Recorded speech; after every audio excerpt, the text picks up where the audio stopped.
No vídeo anterior, a gente reescreveu a equação de Schrödinger para um potencial esfericamente simétrico em coordenadas esféricas, e depois a gente aplicou o método de separação de variáveis, supondo que psi era um produto de três funções, uma que depende só de r, uma que depende só de θ e uma que depende só de φ, e a gente chegou a essa equação aqui.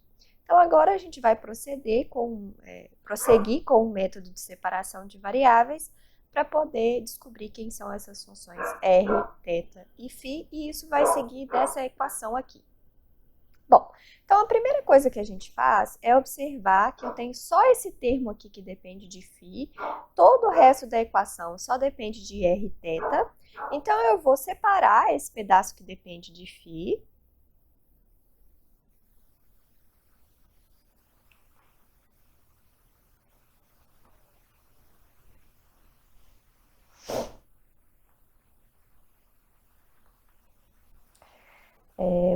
e eu vou ficar com menos seno quadrado de θ sobre r.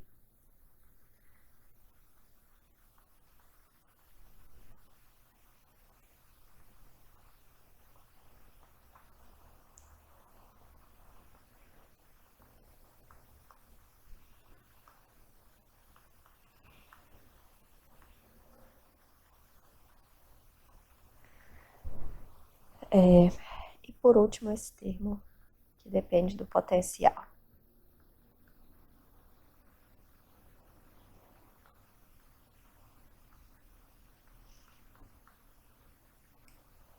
Ok, então a gente observa que esse lado da equação aqui depende apenas de φ, e todo esse outro lado aqui depende de r e θ. Bom, então para essas duas funções serem iguais, elas precisam ser constantes, né? Essa igualdade aqui para todos os valores de r, θ e φ só pode ser satisfeita se isso é igual a uma constante e isso é igual a uma constante. E a gente vai chamar essa constante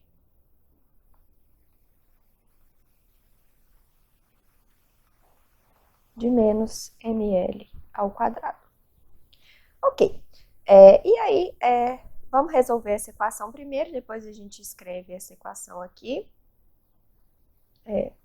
igual a essa mesma constante, né? Bom, então essa equação aqui é uma equação bem parecida com aquelas que a gente resolveu quando a gente estava falando da partícula em uma dimensão. É uma equação diferencial de segunda ordem, com coeficientes constantes, linear com coeficientes constantes, e a solução dessa equação aqui poderia ser uma combinação de exponenciais complexas, ou seno e cosseno, mas por simplicidade eu vou escrever assim, e permitir que o ml seja tanto positivo quanto negativo, tá? Ok. Então, a gente tem aqui uma condição de contorno para essa função que está relacionado com o significado de φ. Φ é um ângulo, então eu preciso que essa função seja periódica. Então, φ de 0 tem que ser igual a φ de 2π. E isso aqui implica que o ml precisa ser um número inteiro. É porque isso aqui precisa, essa condição implica que 1 é igual a exponencial de iml vezes 2π, e para essa condição aqui ser satisfeita, eu preciso que o ml seja um número inteiro, ok? Então, a gente tem a primeira quantização aparecendo aqui da solução dessa equação, da condição de contorno, de que essa função precisa ser periódica, tá? Com o período 2π por causa da interpretação de φ como um ângulo. Ok.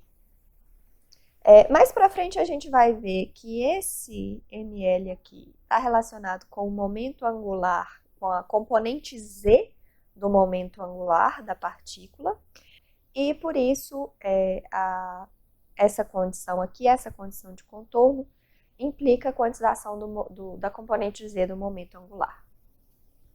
Ok. A gente vai agora para a parte em rθ. Então, a gente tem que menos 2m UR menos E sobre h barra ao quadrado vezes R2 seno de θ menos seno ao quadrado de θ sobre R.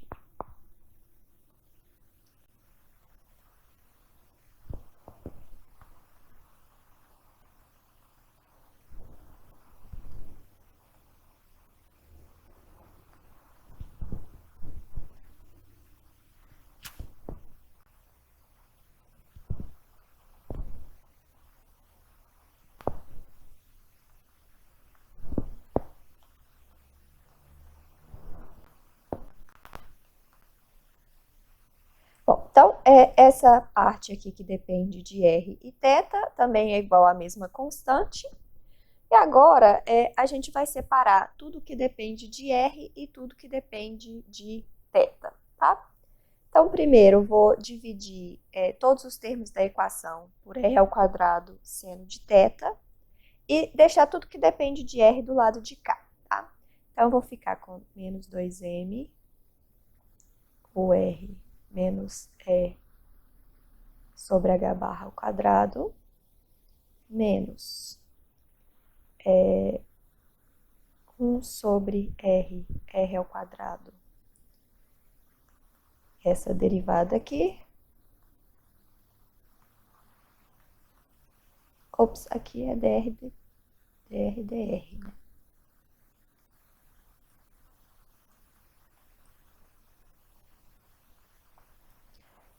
E vou deixar essa coisa que depende de θ do lado de lá. Então, isso é igual a seno de θ. Se eu dividir por seno ao quadrado de θ, né? Então, vai aparecer um seno de θ embaixo. 1 sobre seno ao quadrado de θ, essa derivada aqui,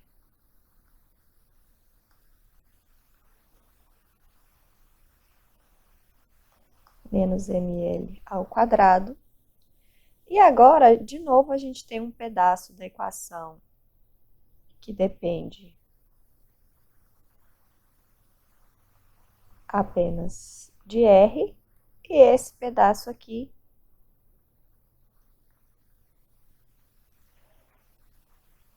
que depende apenas de θ. Então, de novo, essas duas coisas só podem ser iguais se elas forem iguais a uma constante, e essa constante a gente vai, de novo, por razões históricas, aí escolher essa constante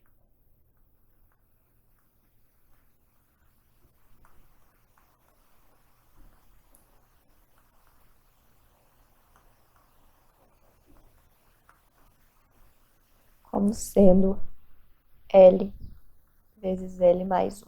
É uma constante, eu resolvi escrever essa constante nesse formato aqui. Então, e de novo aqui eu tenho a equação para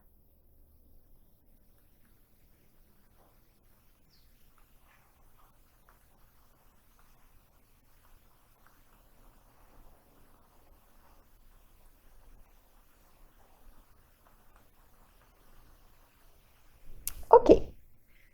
Isso é igual a L mais 1. Ok, então agora a gente tem duas equações, uma para R e uma para θ. Essas equações aqui podem ser resolvidas, não precisa ser numérico, né? Existe solução exata, só que a gente tem de novo as condições de contorno.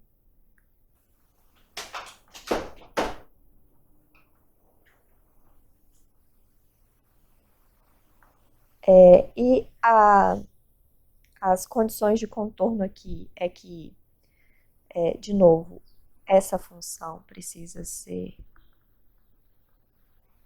periódica e psi precisa ser normalizável. Em particular, isso implica que psi tende a zero quando R tende a infinito. Então, excluindo as soluções que não satisfazem essa condição de contorno, a gente exclui a maioria dos valores possíveis para L e para N, para E, né, na verdade, para E e para L, e as soluções fisicamente aceitáveis para a equação em θ, θ depende de L e ml, é uma potência do seno, a potência é o módulo de ml, vezes um polinômio em cosseno de θ. Então, tudo isso aqui já é tabelado, bem conhecido, tá? Eu não vou resolver essas equações aqui, mas essa solução é possível. Para resolver essa equação aqui, eu preciso saber o formato de U de R, né? O caso que interessa para a gente é o átomo de hidrogênio, então a gente vai usar essas equações aqui para descrever o elétron, e o U de R é a energia potencial elétrica por causa da atração do próton. Ele vale isso aqui. Então, agora a gente pode resolver essas equações para descobrir qual é a função de onda que descreve o elétron no átomo de hidrogênio. E a solução para R depende de N e L, é exponencial de menos R sobre N a zero, R sobre a zero, L, e aqui um polinômio Q, que depende de N e L, R sobre a zero, em que a zero é o raio de Bohr. É uma constante que a gente já viu quando a gente falou do modelo de Bohr. Então, isso aqui é um polinômio. Isso aqui também é um polinômio. Ok. E para essas funções aqui, né, estarem de acordo com as condições de contorno, eu preciso que o L seja um número inteiro positivo e que seja maior ou igual ao módulo de ml. E eu preciso que esse n seja um número inteiro maior do que L e que o E, né, aquela constante E que aparece ali, esteja relacionada com o N.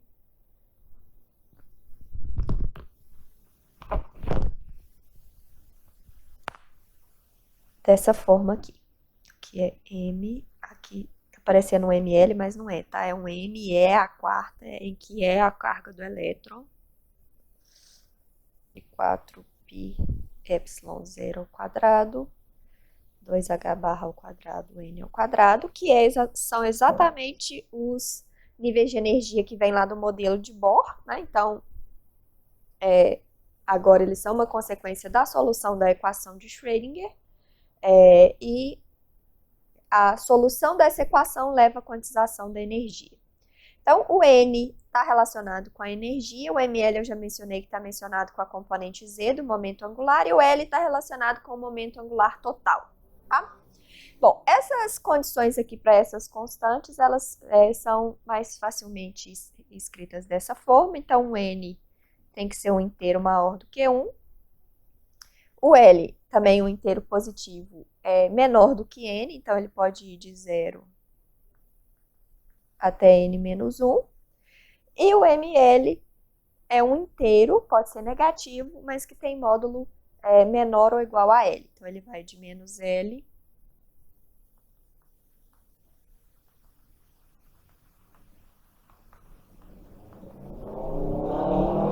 até L.